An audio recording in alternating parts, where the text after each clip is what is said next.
தமிழ் மக்களுக்கு வணக்கம். 2 விஷயங்கள் பத்தி தான் இன்னைக்கு பேச போறேன். ஒரு விஷயம் வந்து இப்போ நடந்திருக்கின்ற சம்பவம். இன்னொன்னு வந்து ரொம்ப நாளாவே நடந்துகிட்டு இருக்கு. அது அத பத்தி என்னுடைய கருத்து அப்படின்ட்டு. முதல் விஷயத்துக்கு போவோம். அது என்னன்னா, கர்நாடகத்தில் நடந்திருக்கின்ற ஒரு சம்பவம். துப்பாக்கிச்சூடு சம்பவம். இது கர்நாடகத்தில சமராஜநகர் அப்படின்ற அந்த மாவட்டத்தில நடந்திருக்கின்ற சம்பவம். இது கர்நாடக எல்லையில இருக்கக்கூடிய ஒரு மாவட்டம். இந்த மாவட்டத்தில பார்த்தீங்கன்னாக்க, தமிழ் பேசக்கூடிய மக்கள் அதிகம் இருக்காங்க. விவசாயத்தில இருக்காங்க, ப்ளஸ் கூலி தொழிலாளிகளா இருக்காங்க. இந்த மாதிரி இருக்காங்க அப்படின்றத ஒரு நிலையில, அங்க அந்த காட்டுப்பகுதியில எம்எம் ஹில்ஸ்லேருந்து அங்க இருக்கக்கூடிய நெறைய காட்டுப்பகுதிகள் இருக்கு. இந்த காட்டுப்பகுதிகள்ல பார்த்தீங்கன்னாக்க, இவங்க மாடு மேய்க்க போனதாகவும், இது வந்து அங்க ஊர் மக்கள் சொல்லக்கூடிய ஒரு அவங்களுடைய தரப்பு வாதம். மாடு மேய்க்க சென்றதாகவும், அதில ஒரு 4 பேர் பார்த்தீங்கன்னா, அவங்க வந்து சுடப்பட்டதாக, வனத்துறையினால் சுடப்பட்டதாகவும், அதில 3 பேர் உயிரிழந்து, ஒருவர் அ அ படுகாயமடைந்து அவர் வந்து இப்போ சிகிச்சையில இருக்கார் அப்படின்றது தான் தகவல். இதன் அடிப்படையில தான் அங்க பெரிய ஒரு அந்த ஊர்ல வந்து ஒரு மிகப்பெரிய அளவுல போராட்டம் வெடித்திருக்கிறது. அது மட்டும் இல்லாம வனத்துறையுடைய அலுவலகத்தை அடித்து உடைத்திருக்கிறார்கள் பொதுமக்கள். அது மட்டும் இல்லாமல் அந்த உடலை வாங்க, அதாவது 3 பேருடைய உடலை வாங்க அவருடைய உறவினர்கள் மறுத்திருக்கிறார்கள் அப்படின்றது தகவல். இது வந்த உடனேயே அங்க அரசியல் கட்சிகள்லாம் கடும் கண்டனம் தெரிவிக்க ஆரம்பிக்க, பொதுமக்கள், அதிகாரிகள் இவங்க 2 பேருக்குள்ள ஏற்பட்ட தகராறு என்று தான் அது பார்க்கப்படுகிறது. இது வந்து துர்பாகியமான ஒரு சூழல்ல இது துப்பாக்கிச் சூட்டில் சென்று அது வந்து அது மரணத்தில போய் முடிஞ்சிருக்கு அப்படின்றத நம்மால பார்க்க முடிகிறது. வனத்துறை அதிகாரிகளுடைய தரப்பு என்ன வாதம் சொல்றாங்க அப்படின்னு பார்த்தீங்கன்னாக்க, இந்த 4வர் வந்து இவங்க எப்படி மாடு மேய்க்க போனாங்க. 12 மணிக்கு வரைக்கும் மாட தேடினாங்க. மாடெல்லாம் திரும்பி வீட்டுக்கு வரல. நைட்டு 12 மணி வரைக்கும் காட்டுப்பகுதியில தேடிட்டு, அதுக்கப்புறம் அங்கேயே பாறையில படுத்து உறங்கிக் கொண்டிருந்தார்கள். அவர்களை அதிகாலை 5 மணி 5:10 அந்த டைம்ல வந்து வனத்துறையினர் வந்து சரமாரியாக சுட்டு வீழ்த்தினார்கள் அப்படின்றது பொதுமக்களுடைய தரப்பு வாதம். வனத்துறை அதிகாரிகள் என்ன சொல்றாங்க அப்படின்னாக்க, இவங்க வந்து அங்க போச்சிங் அப்படின்னு ஆங்கிலத்தில் சொல்லுவாங்க. இது என்னன்னாக்க, இந்த வன விலங்குகளை எல்லாம் கொலை செய்வது. மான் வேட்டை, அப்புறம் யானை, புலி இதையெல்லாம் வேட்டையாடுவது அப்படின்றத வழக்கமாக வைத்திருக்கிறார்கள். அப்படி வைத்திருக்கக்கூடிய கடத்தல்காரர்கள், இவர்கள் வந்து இதை வழக்கமாக வைத்திருக்கின்ற நிலையில, இவர்கள் கையும் களவுமாக சிக்கிய பொழுது, அதுவும் மான்கறியோட இவர்கள் சிக்கிய பொழுது, இவர்களோட சரணடைய சொன்ன பொழுது, இவர்கள் சரணடைய மறுத்து, அந்த நாட்டு துப்பாக்கியால் அவர்கள் சுட்டார்கள். அதற்கு நாங்கள் பதிலாக சுட்ட பொழுது தான் அவர்கள் மரணித்திருக்கிறார்கள். இப்படின்றது வனத்துறையினருடைய வாதம். இது என்கவுண்டரா, ஃபேக் என்கவுண்டரா அப்படின்றதெல்லாம் வந்து விசாரணையின் அடிப்படையில் நமக்கு தெரிய வரும். நான் அதுக்குள்ள அது விசாரணையை ஆரம்பிப்பதற்கு முன்னரே நான் அதை பற்றி எதுவும் கருத்து தெரிவிக்க விரும்பலைன்னு வச்சுக்கோங்க.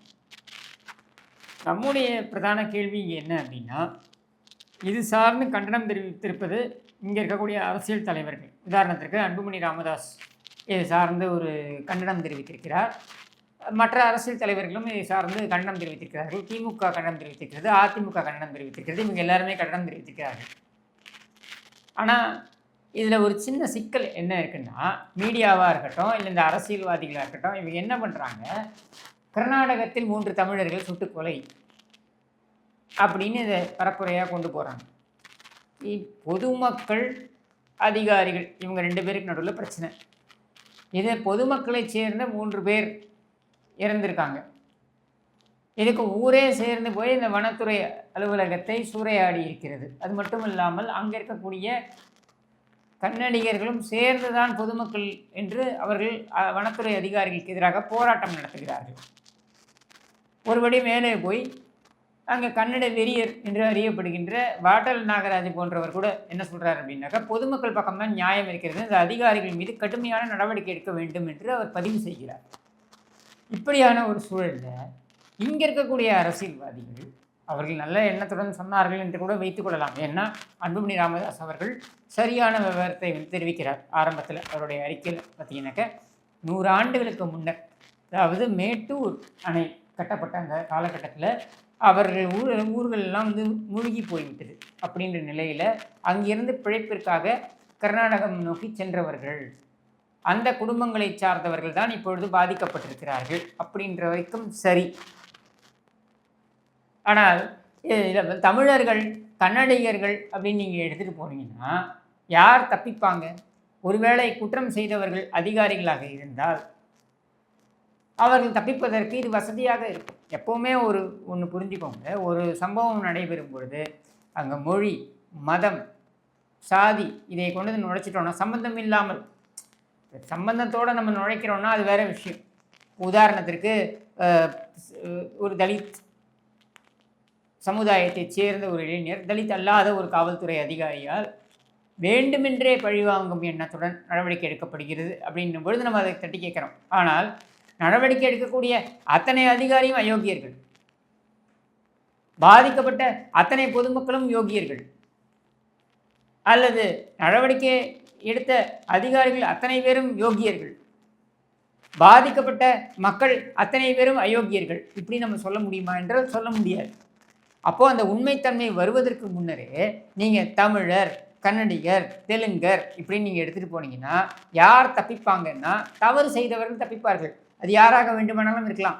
பொதுமக்கள் தரப்பில் தவறு செய்யப்பட்டிருக்கலாம், செஞ்சிருக்கலாம், அல்லது அதிகாரிகள் தவறு செஞ்சுருக்கலாம், யார் வேணாலும் செஞ்சுருக்கலாம், நமக்கு உண்மை தெரியாது. ஆனால் அவங்க எதில் தப்பிப்பாங்க? தமிழ், கன்னடம் அப்படின்றத வச்சு தப்பிப்பாங்க. இதுக்கு நம்ம இடம் கொடுக்கணுமா அப்படின்றது தான் கேள்வி. ஏன்னா இங்கே பொதுமக்கள் பாதிக்கப்பட்டிருக்கிறார்கள். உதாரணத்திற்கு இப்போ ஒரிசாவில் ஒரு சம்பவம் நடக்குதுன்னு வச்சுப்போம். நக்சலைட்டுக்கு எதிராக ஒரு நடவடிக்கை எடுக்கப்படுகிறது. அதிகாரிகள் துப்பாக்கி சூட்டில் ஈடுபடுகிறார்கள். இந்த அதிகாரிகள் மத்திய ரிசர்வ் போலீஸ்லேருந்து வரக்கூடிய அதிகாரிகளாக இருக்காங்கன்னு வச்சுப்போம். அங்கே தமிழர்கள் கூட இருக்கலாம் இந்த அதிகாரிகளில். இப்போ அவங்க இந்த நக்சலைட்டுகளுக்கு எதிராக நடவடிக்கை எடுக்கிறார்கள்னா தமிழர்கள் ஒரிசா மொழியை சேர்ந்தவர்களை சுட்டு கொன்று விட்டார்கள்னு சொல்லுவீங்களா? இல்லை நக்சலைட்டுகளே அதிகாரிகள் சுட்டு கொன்றார்கள்னு சொல்லுவீங்களா?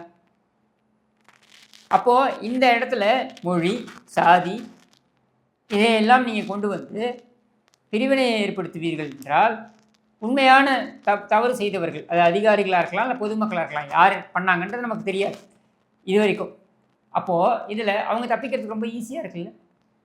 நாங்கள் தமிழர்கள், அதனால் நாங்கள் எது செய்தாலும் அது சரி அப்படின்னு இவங்க தப்பிக்கலாம். நாங்கள் கன்னடிகர்கள், நாங்கள் எது செய்தாலும் சரி அப்படின்னு அதிகாரிகள் தப்பிக்கலாம். இதுக்கு நம்ம இடம் கொடுக்க போகிறோமா? அப்போது இது பொறுப்பான ஒரு அரசியலா என்றால் இல்லை. எதுக்கு எடுத்தாலும் ஒரு மொழியை கொண்டு வருது, எதுக்கு எடுத்தாலும் மதத்தை கொண்டு வருது. இது இப்போ பாருங்களேன், ஒரு முஸ்லீமுக்கு எதிராக ஒரு நடவடிக்கை எடுக்கிறாங்கன்னு வைங்களேன், ஒரு குரூப் கிளம்பிடும். இந்த முஸ்லீம்களே இப்படி தான், இவன் கண்டிப்பாக தப்பு பண்ணியிருப்பான் அப்படின்ட்டு. இன்னொரு குரூப் கிளம்பிடும், முஸ்லீம்ன்றதுனால நீ நடவடிக்கை எடுத்திருக்க அப்படின்ட்டு. இப்போ இந்த ரெண்டு குரூப்புக்கும் தேவை என்ன?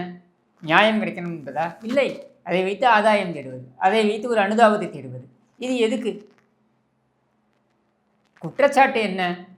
இவன் மான்கறி, பாம்பு கறி, அப்புறம் அந்த முயல் கறி, அதுக்கப்புறம் பார்த்தீங்கன்னாக்கா அந்த புலி வேட்டையாடுறது, யானைகளை வேட்டையாடுறது, இதெல்லாம் அந்த காட்டுப்பகுதியில் நடக்கக்கூடிய விஷயங்கள். இன்னும் எடுத்தீங்கன்னாக்கா 2024, 25 நீங்கள் எடுத்து பார்த்தீங்கன்னா கர்நாடக வனப்பகுதிகளில் எடுத்து பார்த்தீங்கன்னா கிட்டத்தட்ட 38,000 சம்பவங்கள் நடைபெற்றிருக்கிறது. 38,000 சம்பவங்கள் என்ன? யானை வந்து மிதித்து சில பேர் கொலை செய்யப்பட்டு இறந்து போயிருக்கலாம், புலி வேட்டையாடப்பட்டிருக்கலாம், வன விலங்குகள் வேட்டையாடப்பட்டிருக்கலாம், இல்லை வன விலங்குகள் ஊருக்குள்ளே வந்து அட்டகாசத்தில் ஈடுபட்டிருக்கலாம், அதனால் பொதுமக்கள் பாதிக்கப்பட்டிருக்கலாம். இந்த மாதிரி ஏகப்பட்ட சம்பவங்கள். இந்த சம்பவங்கள் எல்லாத்துக்கும் நீங்கள் வந்து மொழியை கொண்டு வந்து ஒரு காரணமாக திணிக்க போகிறோமா? இந்த சம்பவங்கள் எல்லாத்துக்குமே நம்ம வந்து ஒரு சாதியை காரணமாக திணிக்க போகிறோமா என்றால் தப்பு. அப்போ நீங்கள் எமோஷனை வச்சு மட்டுமே விளையாடுவீங்களா? இதை வைத்து ஒரு கும்பல் தமிழன் என்றால் அடிக்கிறான், உதைக்கிறான், எனக்கு புரியலையே.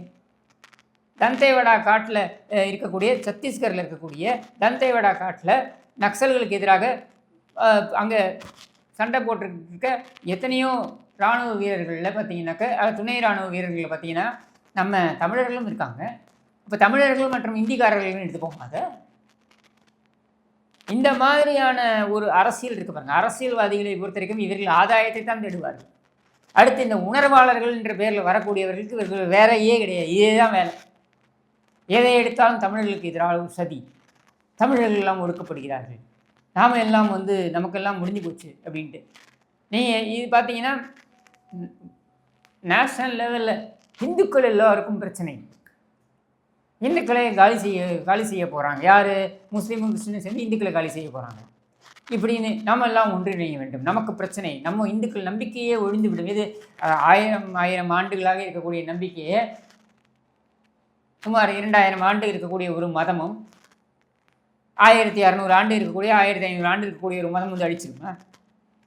இந்த மாதிரி ஒரு பயத்தை ஏற்படுத்துறது, இல்லை ஒரு பதட்டத்தை ஏற்படுத்துறது, இல்லை ஒரு ஒரு ஒரு சூழ்ச்சி திட்டம், சதித்திட்டம் அப்படின்னு கான்ஸ்பிரசி தியரி அப்படின்னு சொல்கிறது அப்படின்றத ஒரு ஒரு ஒரு முழு நேர வேலையாகவே வைத்துக்கொண்டு இங்கே நிறைய கும்பல்கள் இருக்குது. அவங்க எல்லாருக்குமே நான் சொல்லக்கூடியது என்னென்னா, சம்பவம் நடக்குது, பிரச்சனை நடக்குது, பூர்வாங்க ஆதாரங்கள் இன்னும் கைக்கு வரல அப்படின்ற நிலையில் ஏன் நம்ம வந்து அதை பொறுத்திருந்து இதில் என்னென்ன சம்பவம் சார்ந்த என்னென்ன ஆதாரங்கள் வெளியில் வருது, தகவல்கள் வெளியில் வருது அப்படின்றது தெரிஞ்சிச்சு நம்ம பேசலாங்க. எடுத்த உடனே தமிழன் கன்னடியன், தமிழன் தெலுங்கன், தமிழன் மலையாளி இப்படின்னு எடுத்த உடனே அப்படின்றதுல தான் இங்கே பிரச்சனையாக ஆரம்பிக்குது. இது மொழி சார்ந்து மட்டும் இல்லை, மதம் சார்ந்தும் இப்படித்தான் பிரச்சனைகள்லாம் நடக்குது, சாதி சார்ந்தும் இப்படித்தான் பிரச்சனைகள் எல்லாமே நடக்குது. அப்போ இது வந்து அறிவுபூர்வமான அல்ல அறிவார்ந்த செயலா என்றால் இல்லை. இது சொன்னோம்னா உடனே கிளம்புறது என்னென்பதா, இல்லையா அவன்கிட்ட சொல்லுவியா, கன்னடாக்காரன் இந்த கன்னடம் பேசுகிறவன்ட்ட சொல்லுவியா, தெலுங்கு பேசுகிறவன்ட்ட போய் நீ சொல்லுவியா, நான் ஏன் அவன்கிட்ட பேசுகிறணும்? அவன் பெங்களூரை தாண்டி, அவன் பெங்களூர் மைசூரை தாண்டி அவன் ஊரே வளர்ச்சி அடையலை. நம்ம ஊர் அப்படியா? நம்ம ஊர் சென்னையிலேருந்து ஆரம்பித்து இங்கே கன்னியாகுமரி வரைக்கும், அந்த பக்கம் மேற்கில் பார்த்திங்கனாக்கா இது வரைக்கும் பொள்ளாச்சி வரைக்கும்னு வச்சுக்கோங்க, வால்பாறை, பொள்ளாச்சி, இங்கெல்லாம் இது எல்லா பகுதியும் நம்ம வளர்ச்சி அடைஞ்சிருக்கோம். ஏன் வளர்ச்சி அடைஞ்சோம்? நம்மளுடைய சிந்தனை எப்படி ஒரு இன்க்ளூசிவ் சொசைட்டியாக அனைவரையும் ஏற்றுக்கொள்ளும், அனைவரையும் சகித்து கொள்ளும், அனைவருடன் சேர்ந்து வளரக்கூடிய ஒரு சமுதாயமாக நம்ம இருக்கோம். அப்படியான ஒரு சமுதாயமாக இருக்கிறதுனால தான் தமிழ்நாட்டில் வளர்ச்சி என்பது மாநிலம் முழுக்க, அதுலேயும் இங்கொன்றும் அங்கொன்றும் பிரச்சனைகள் இருக்குது, ஆனால் மாநிலம் முழுக்க அது யூனிஃபார்மாக இருக்கிறதுக்கு காரணம் என்னென்னா, இந்த மாநிலம் அனைவரையும் உள்வாங்கக்கூடிய ஒரு மாநிலமாக இருக்கிறது. நீங்கள் முன்னோடி மாநிலங்களாக இருக்கக்கூடிய மாநிலங்களை எடுத்து பார்த்தீங்கன்னா இவை எல்லாத்துக்குமே அந்த ஒரு தன்மை இருக்கும். உதாரணத்திற்கு மகாராஷ்டிரா, நீ இந்த தாக்கரே கும்பல் வந்து மராட்டி மானூஸ் கினூஸ்லாம் பேசிக்கிட்டு இருந்தாலும் கூட, நீ மும்பைங்கிற அந்த நகரத்தை டேவிட் சசூன் அப்படின்ற ஒரு யூதர் தான் உருவாக்கினார். அதிலிருந்து நீங்கள் எடுத்து பார்த்தீங்கன்னா வடக்கிலிருந்து வந்தவர்கள் தான் வளர்த்து விட்டார்கள். மகாராஷ்டிரா அப்படின்றதோடைய அந்த தன்மை மராட்டியர்கள் அப்படின்றதையும் கடந்து அங்கே இருக்கக்கூடிய எல்லோரும் சேர்ந்து வளர்ந்ததுனால அந்த மாநிலம் வளர்ந்துருக்கிறது. அதுலேயும் முக்கியமாக மகாராஷ்டிராலையும் இருக்கக்கூடிய பிரச்சனை என்னென்னா, இப்போ விதர்பா போன்ற பகுதிகள் வளர்ச்சியில் பின்தங்கி இருக்குது. ஏன்னா எல்லா வளர்ச்சியும் ஒரு பக்கத்தை சார்ந்தே இருக்குது அப்படின்ற ஒரு கம்ப்ளைண்ட் இருக்குது. அது என்னென்னா, அந்த சர்க்கரை பெல்ட் அப்படின்னு இருக்கக்கூடிய அந்த சுகர் பெல்ட் அப்படின்னு இருக்கக்கூடிய பகுதிகளில் தான் வளர்ச்சி அதிகமாக இருக்குது அப்படின்ற ஒரு விவாதமும் இருக்குது. அது வேறு ஒரு விவாதம், வேறு ஒரு சமயத்தில் நம்ம செஞ்சுப்போம். அடுத்த மாநிலம் எடுத்துக்கிட்டிங்கனாக்க எங்கே? குஜராத்தில் நீங்கள் பார்த்தீங்கன்னா எல்லோருமே என்ன சொல்கிறாங்க, இன்ஃபேக்ட் நான் ஒரு ஆய்வே மேற்கொண்டேன். குஜராத்தில் நீ வந்து கலவரம் நடந்தது, இந்து முஸ்லீம் கலவரம் நடைபெற்றது.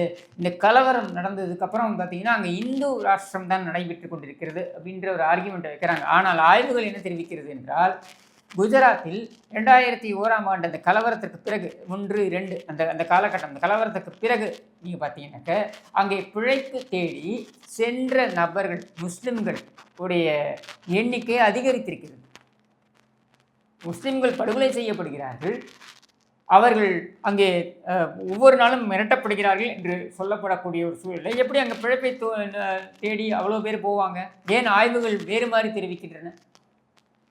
அப்போது இங்கே பரப்பப்படுவது ஒன்று, உண்மை யதார்த்தம் என்பது வேறு.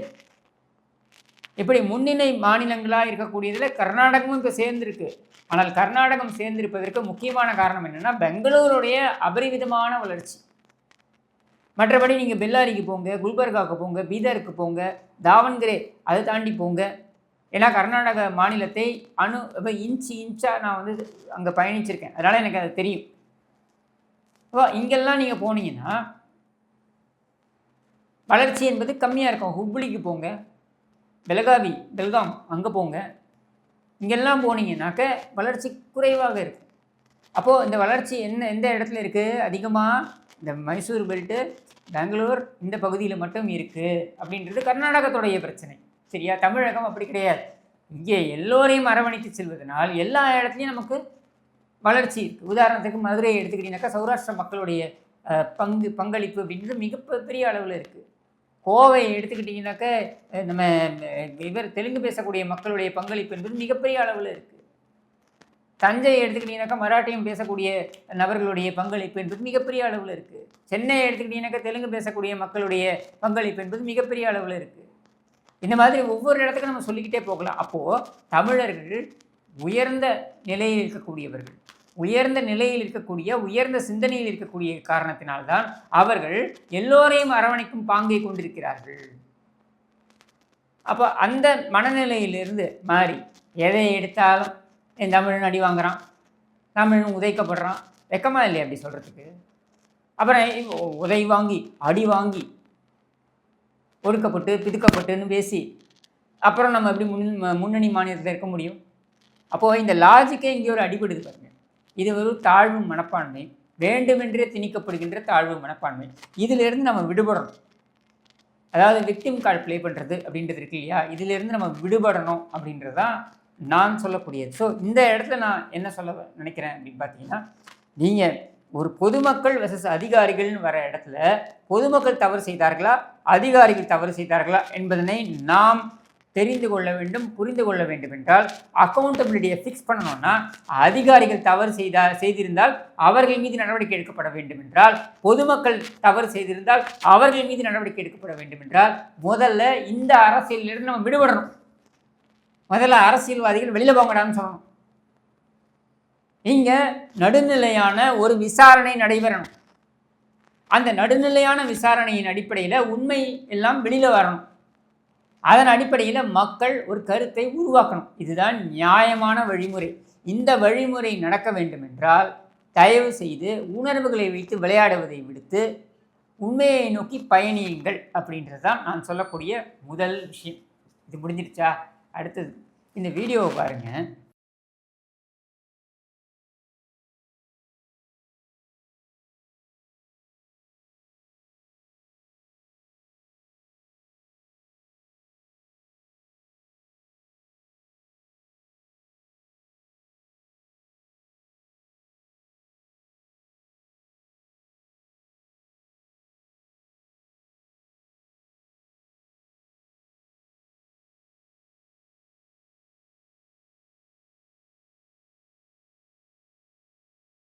இது ரொம்ப நாளாக நான் பேசணும்னு நினச்சிட்டு இருந்த ஒரு விவகாரம் என்னென்னா, பிரதமராக இருக்கட்டும், இல்லை ஜனாதிபதியாக இருக்கட்டும், அல்லது துணை ஜனாதிபதியாக இருக்கட்டும், இவங்கெல்லாம் வராங்கன்னு வச்சுக்கோங்களேன். இவங்களை வரவேற்பது அப்படின்றது நம்முடைய பண்பாடு அப்படின்னு வைத்து கொண்டாலும் கூட, புரோட்டோக்கால் என்கிற பேரில் இந்த அரசியல்வாதிகள்லாம் போயிட்டு லைன் கட்டி நிற்கிறது இருக்குது பாருங்கள். இது தவிர்க்கப்பட வேண்டியது. அவன் ஃப்ளைட்லேருந்து இறங்குற வரைக்கும், அவன் சொல்லக்கூடாது, அவர்கள் ஃப்ளைட்லேருந்து இறங்குற வரைக்கும் அப்படியே வேடிக்கை பார்த்து நிற்கிறது, மாலையை வச்சுட்டு லைனில் க்யூவில் நிற்கிறது புரோட்டோக்கால்ன்ற பேரில். அவன் உடனே இறங்கி இவங்க என்ன வேற்று கிரக மனிதர்களா, இல்லை வேறு நாட்டு மனிதர்களா? இந்தியாவின் ஜனாதிபதி தானே, இந்தியாவின் பிரதமர் தானே, இந்தியாவின் துணை ஜனாதிபதிகள் தானே. அப்படின்னு இருக்கும் பொழுது இவர்கள் என்ன ஒவ்வொரு முறை தமிழ்நாட்டுக்கு வரும்பொழுதும் இவர்களை ஏர்போர்ட்டில் நின்று லைனாக நிற்கிறது. இந்த லைனாக நின்று இவர்களுக்கு மாலை போட்டு என்ன இவர்கள் தமிழகத்திற்கு ஏதாவது சேவை செய்ய வருகிறார்களா? தமிழகம் இந்தியாவின் அங்கம். அவர்கள் அதற்கும் சேர்த்துத்தான் முதலமைச்சர், இவர் பிரதமர், ஜனாதிபதி, துணை ஜனாதிபதி எல்லாமே. அப்புறம் அங்கே எதுக்கு நிற்கணும்? எல்முருகன் டெல்லியிலேருந்து, இவர் மத்திய அமைச்சர், அங்கேருந்து இங்கே சிபி ராதாகிருஷ்ணன் துணை ஜனாதிபதி, அவர் அங்கேருந்து இங்கே வரத்துக்கு இவர் அங்கேருந்து இங்கே மாலை போடுறதுக்காக ஏன் துணை ஜனாதிபதிக்கும் முருகனுக்கும் அவர் மத்திய அமைச்சர் முருகனுக்கும் தொடர்பே இல்லையா? இதான் முதல் முறை சந்தித்துக் கொள்கிறார்களா? இதுக்கு ஒரு செலவு அங்கேருந்து இங்கே வரத்துக்கு, முருகன் வந்துட்டு போகிறதுக்கு எல்லாம் நம்ம பணம். சரியா? இது தேவையில்லாது தானே. துணை ஜனாதிபதி வரப்போகிறாரு, ஐடிசி ஹோட்டலில் தங்க போகிறாரு, இல்லை ராஜ்பவனில் தங்க போகிறாரு. பிரதமர் வராரு, ராஜ்பவனில் தங்க போகிறாரு, இல்லை ஐடிசியில் தங்க போகிறாரு, ஏதோ ஒரு ஹோட்டலில் தங்க போகிறாரு. நீங்கள் போகிறோம், எல்லாரும் போகிறோம், வாழ்த்து தெரிவிக்கிறோம். அது முடிக்க வேண்டியது தானே? இது என்ன ஏர்போர்ட்டில் அவங்க பிளேன் வந்து தரையிறங்குற வரைக்கும், அதுலேருந்து அவங்க இறங்கி வர வரைக்கும் அப்படியே காத்துக்கிட்டு நின்று அவங்கள்ட்ட ஏன் இந்த அடிமைத்தன்மை, இந்த அடிமை மனப்பான்மை எதுக்கு வருது? ஏன்னா டெல்லியிலேருந்து வரவங்க கடவுளா, இல்லை இந்த கொம்பு முளைச்சிருச்சா? ஒன்றும் கிடையாது. அப்புறம் எதுக்கு இந்த புரோட்டோக்கால்? தேவையில்லாத ஆணி அப்படின்றது நான் சொல்லக்கூடியது. இது நீங்கள் பார்த்தீங்கன்னா 2022 நான் இது பெரிய பிரச்சனையாகவே கொண்டு போனேன். ஏன்னா பிரதமர் வராரு மதுரைக்கு. நம்ம அதிமுகவுடைய பொதுச் செயலாளர் அப்போ தான் அந்த இரட்டை தலைமையிலிருந்து ஒற்றை தலைமை அப்படின்னு வந்து அது பிரச்சனை போயிட்டுருக்கு. அதில் இப்போ பொதுச் செயலாளர் எடப்பாடி பழனிசாமி அவர் போயிட்டு ஏர்போர்ட்டில் போய் நிற்கிறார். அவருக்கு எதிராக இவங்க நிறுத்துகிறாங்க. யார்? இந்த பாஜக, இந்த அண்ணாமலை வகையரா சொல்லி பன்னீர்செல்வத்தை கொண்டு வந்து நிறுத்துகிறாங்க. என்னுடைய கேள்வி என்னென்னா, 2 பேரும் ஒத்த ரோசாக வச்சு நிற்கிறாங்க இவர் வர வைக்கிறதுக்கு. எதுக்கு? ஏதோ அவங்க கட்சிக்காரங்க போகிறாங்க, பாஜகக்காரங்க போகிறாங்க, நிற்கிறாங்க, அவங்க பிரதமரை வர வைக்கிறாங்க, வர வைத்துட்டு போட்டோம். பிரதமர் எல்லாருக்கும் பிரதமர் தான். ஆனால் ஏர்போர்ட்டில் போய் நின்று வர வைக்கணும்னா அவங்க கட்சிக்காரன் வர வைத்துட்டு போட்டோம். எதுக்கு போய் நீ போயிட்டு லைனில் நிற்கிற? அவருக்கு வணக்கம் சொல்லி அவர்கிட்டேருந்து அவர் அப்படி முதுகில் தட்டுறது எதுக்கு? ஒரு சுயமரியாதை கொண்ட ஒரு அரசியல்வாதி எதற்காக அதை செய்யணும்? நான் அந்த கேள்வியை கேட்டேன். ஏங்க, நீங்கள் ஒரு கட்சியோட பொதுச்செயலாளர், நீங்கள் ஏன் போய் அங்கே நிற்கிறீங்க? அதுக்கு அவசியமே கிடையாது. நீங்கள் முதலமைச்சராக இருந்தால் சரி, புரோட்டோக்கால்னு கூட சொல்லலாம். அதுவே தேவையில்லாத அணி என்னை பொறுத்த வரைக்கும். முதலமைச்சர் ராஜ்பவனில் போய் இவருக்கு பிரதமருக்கோ இல்லை ஜனாதிபதிக்கோ இல்லை துணை ஜனாதிபதிக்கோ பூங்கொத்து கொடுக்கட்டும். எதுக்கு ஏர்போர்ட்டில் போய் உட்காந்து தேவடு காக்கணும்? அவர் வந்து ஒரு பிளேன் இறங்கி ஒரு படியிலேருந்து இறங்குற வரைக்கும் நம்ம நிற்கணுமா? ஒரு அதிபர் இன்னொரு நாட்டுக்கு போகிறாருன்னா கூட பிரதமர் எல்லா நேரமும் போய் வரவேற்க மாட்டார். உதாரணத்திற்கு மோடி போகிறாருன்னு நீங்கள் அமெரிக்காவுக்கு, ட்ரம்ப் வந்து ஏர்போர்ட்லேயே நின்று வரவேற்று கூப்பிட்டு போகிறாரா? இல்லை. இது ஒரு நாட்டிலேருந்து இன்னொரு நாட்டுக்கு போகும்போதே இதுதான் வழிமுறை அப்படின்னும் பொழுது நம்ம நாட்டுக்குள்ளே வரத்துக்கு இது என்னத்துக்கு தேவையில்லாத ஒரு அணி? இந்த அடிமை புத்தியிலேருந்து நம்ம எப்போ வெளியில் வர போகிறோம்? உண்மையிலேயே இதெல்லாம் வந்து என்னென்னா, ஏதோ வடக்கிலேருந்து வரக்கூடியவர்கள் தேவதூதர்கள் போலவும், இவர்கள் ஏதோ பெரிய அதிமேதாவிகள் போலவும், ஒரு பில்டப் ஆல் பவர்ஃபுல் போலவும், நம்ம கொடுக்க அதிகாரத்தின் அடிப்படையில் தான் இவங்க போய் வந்திருக்காங்க, யாராவனா இருக்கட்டும். அப்படின்னும் பொழுது இவர்கள் தான் ஆல் பவர்ஃபுல் என்பது போன்ற ஒரு எண்ண ஓட்டத்தை நாமே வந்து விதைக்கிறோம் இந்த மாதிரியான செயல்கள். என்னை பொறுத்த வரைக்கும் சுயமரியாதை என்பது அவரவருக்கு அந்த மரியாதையை கொடுத்துவிட்டு அதையும் கடந்து போயிடணும். அதை விட்டு அங்கே போயிட்டு ஏர்போர்ட்லேருந்து அப்படி வாயை பார்த்துருக்கோம், அப்படி பார்த்துருக்கு. இறங்குவாரா? எப்போ இறங்குவார் அப்படின்னு இந்த பிளேனை பார்த்துட்டு எதுக்கு இந்த வேலை? அதனால் இந்த 2 விஷயத்தையும் மக்கள் முன்னாடி கொண்டு வரணும்னு நினச்சேன். நீங்கள் கொண்டு வந்து பேசிட்டேன். நீங்கள் உங்களுடைய கருத்தை நீங்கள் எப்படி வேணாலும் உருவாக்கிக்கலாம், அது உங்கள் இஷ்டம். என்ன நான் சொல்கிறது எல்லாத்தையும் நீங்கள் அப்படியே கண்ணை மூடி ஏற்றுக்கணும்னு அவசியம் கிடையாது. எதில் உண்மைத்தன்மை இருக்குது அப்படின்றத நீங்களே அசை போட்டு நீங்கள் ஒரு முடிவுக்கு வாருங்கள் என்று கூறி விடைபெறுகிறேன். நன்றி, வணக்கம்.